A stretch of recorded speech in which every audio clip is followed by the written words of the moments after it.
वारिस साहब, आज DGP madam को आप मिलने आए कोल्हापुर के मामले को लेकर, आपकी मुलाकात हुई तो क्या बात हुई?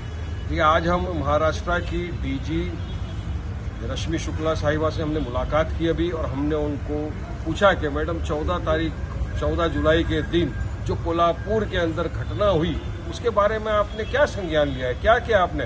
हमको तो जो घटना दिख रही है वो 6 दिसंबर की याद दिला दी हमको। किस तरह से लोग मस्जिद के ऊपर चढ़ गए, कुछ हिंदुत्ववादी के गुंडे, और वहां पर हथौड़े से मीनारत को तोड़ रहे हैं, नीचे जा रहे हैं, मस्जिद के अंदर पूरा वेंडलाइज कर दिया, कुरान पाक की बेहुरमती की गई, उसको जलाया गया। इतना ही नहीं, उसके पहले मुसलमानों के घरों में जबरन घुसकर औरतों को मारा, लूटपाट की, बच्चों को मारा, और ये सब हो रहा है और आपका पुलिस प्रशासन देख रहा है। तो आपका पुलिस प्रशासन टोटल फेल हो गया। मैडम, आपने क्या इसमें स्टेप लिया है?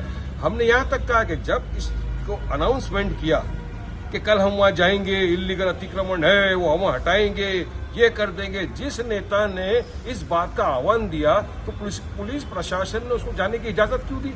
प्रिवेंटिव स्टेप्स क्या लिए? प्रिवेंटिव मेजर्स महाराष्ट्र सरकार ने क्या लिया, पुलिस ने क्या लिया कि इस तरह की घटना नहीं घटे?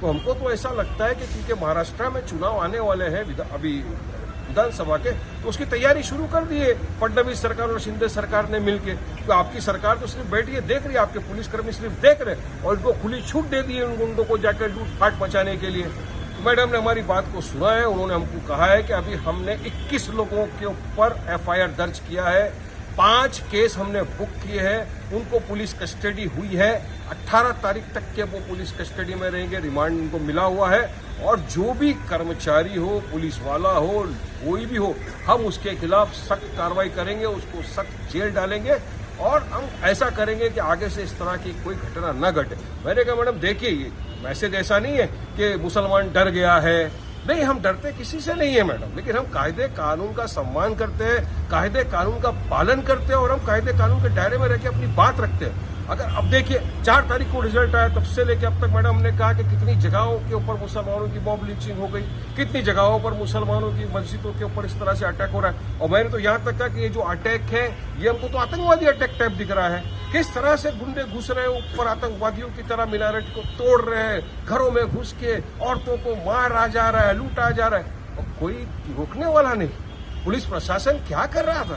तो सारी बातें की है, और हमको यकीन है कि महाराष्ट्र सरकार इसका सख्त संज्ञान लेकर जो अरेस्ट किया उनको बेल नहीं हो, ऐसा प्रोसिक्यूटर भी अपॉइंट करेगी उनके लिए, और उनको हमेशा अंदर रखा जाए, लंबे टाइम तक अंदर रहेंगे तो अक्ल ठिकाने आएगी। ये सब बात हुई है, लेकिन मैं चाहूंगा कि देवेंद्र फडणवीस जी, शिंदे साहब जो महाराष्ट्र के CM है, वो भी इस बात का संज्ञान ले और गौर करें कि इस तरह की चीजें आगे से ना हो।